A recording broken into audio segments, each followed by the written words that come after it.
আসসালামু আলাইকুম। আশা করছি আপনারা সকলে খুব ভালো আছেন। আজকের রেসিপি বাদাম পায়েস। অনেক বাচ্চাই আছে যারা বাদাম খেতে চায় না, কিন্তু এইভাবে যদি পায়েস বানিয়ে দেন তারা কিন্তু চোখ বন্ধ করে খুব খুশি হয়ে খেয়ে নেবে। আপনার বাচ্চা কি ক্রিকেট প্র্যাকটিস করে, কিংবা ফুটবল, কিংবা অন্য কোনো খেলা, বা অনেক দূরে জার্নি করে স্কুল যাতায়াত করে? আপনার বাড়ির বড়রা কি দূরে কোথাও অফিস করে জার্নি করে যাতায়াত করে? তাহলে সন্ধ্যের দিকে এই খাবারটা বানিয়ে দিন, দেখবেন খেয়ে ভীষণ এনার্জি পাবে শরীরে। এই খাবারটা কিন্তু খুবই উপকারী একটা খাবার। আমি যে উপকরণগুলো শেষ পর্যন্ত ব্যবহার করেছি অবশ্যই দেখবেন, এইগুলো দিয়ে বানাবেন, খেয়েও খুশি হয়ে যাবে এবং শরীরেও একটা আলাদা শক্তি ফিরে পাবে। তো এইটা দেখে নিন যে যে উপকরণগুলো আমি ব্যবহার করেছি। আমি এখানে 1.5 লিটার পরিমাণ দুধ নিয়ে লো ফ্লেমে রেখে আমি এখন ফোটাতে দিয়েছি। আর এখানে আমন্ডটা 1 ঘন্টা আগে ভিজিয়ে রেখেছিলাম, ততক্ষণ এইগুলো খোসাগুলো ছাড়িয়ে নিচ্ছি। তবে আমন্ডটা গরম পানিতে আধ ঘন্টা ভিজিয়ে রাখলে খুব সুন্দরভাবে খোসাটা ছাড়ানো যাবে। আর এটা চীনাবাদামটা 1 ঘন্টা আগে ভিজিয়ে রেখেছিলাম, এর খোসাগুলোও আমি একইভাবে ছাড়িয়ে নেব। আর যেখানে আমি কাজু বাদাম নেব, কাজু বাদামটা আমার আগে থেকে ভিজিয়ে রাখা হয়নি, কাজু বাদামটা আমি এমনিই নিচ্ছি। সমান পরিমাণ আমন্ড, চীনাবাদাম আর কাজু বাদাম নিলাম।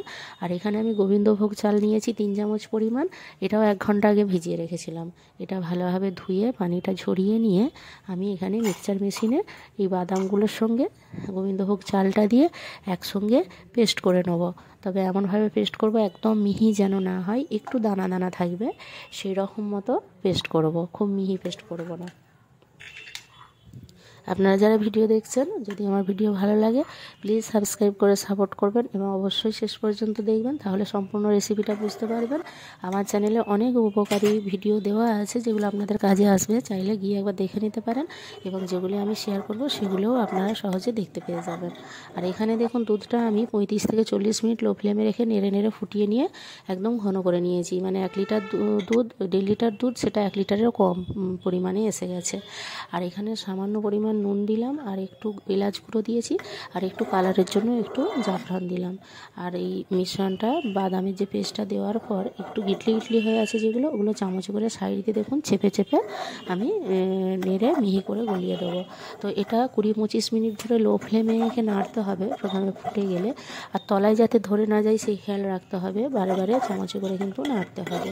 নেড়ে নেড়ে যখন ঘন হয়ে দেখবেন চালটাও সেদ্ধ হয়ে গেছে, গোবিন্দভোগ চালটা একদম কি বলবো, ক্ষীরের মতো হয়ে গেছে। আর শেষেতে আমি গুড় দেব।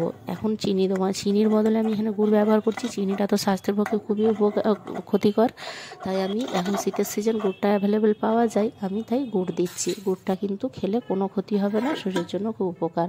আর গুড়টা দুধ ফুটন্ত অবস্থায় দেবেন না, গুড় দিলে কিন্তু দুধ কেটে যায়, তাই শেষের দিকে গুড়টা দিয়ে গলে যাওয়া পর্যন্ত অপেক্ষা করব। তারপরে ওভেনটা অফ করে আমি ঢাকা দিয়ে দিয়েছিলাম। তারপরে এটা সার্ভ করে দেখাচ্ছি, দেখুন আপনারা বাড়িতে বানাবেন, ভীষণ